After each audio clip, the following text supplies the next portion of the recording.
We begin with the latest developments out of Israel and Gaza, where it's just past midnight local time. US President Joe Biden has reassured Israel and its Prime Minister that you are not alone. He arrived in the country after a blast tore through a hospital in Gaza, which is believed to have killed 471 people, although accounts on this vary.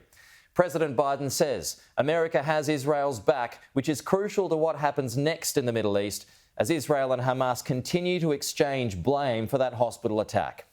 Biden announced $100 million in humanitarian assistance for Gaza and the West Bank. Some other main developments overnight. The US says Israel is not responsible for the explosion at a hospital in Gaza. Protests have fanned out now, erupted across the Middle East over that attack, notably in Lebanon. Almost 3,500 people have been killed in Gaza, according to the Palestinian Health Ministry. 1,400 people have been killed in Israel since the invasion by Hamas. Sky's Alistair Bunkle reports. President Biden arrived in Israel with the war at a dangerous inflection point. As he was taking off from Washington on Tuesday night, news was breaking of hundreds killed when a missile hit a hospital in Gaza City. The Israelis said it was a rocket that was fired by Palestinian Islamic Jihad and malfunctioned. The US agreed. Biden was met off Air Force One by the Israeli Prime Minister Benjamin Netanyahu. The two have had their differences recently, but America's support for Israel following the Hamas attacks has been unwavering.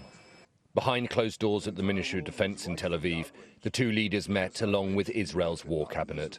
Biden was briefed on Israel's actions so far and how they hope to achieve their objective, wiping out Hamas.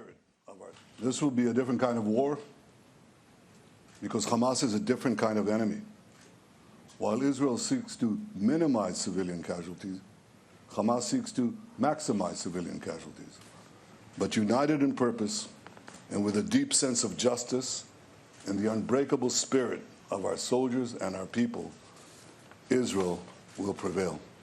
After the politics, Biden met with victims of the attacks, family members of some of those taken hostage, and some of the people who were first on the scene that Saturday morning 12 days ago. I treated wounded people, soldiers, civilians, but mostly the children, as I am a pediatrician. So babies burned in their mother's arms, some with stories that I don't think they'll ever recover from. Addressing the media before taking off back to Washington, Biden had a message for Israel.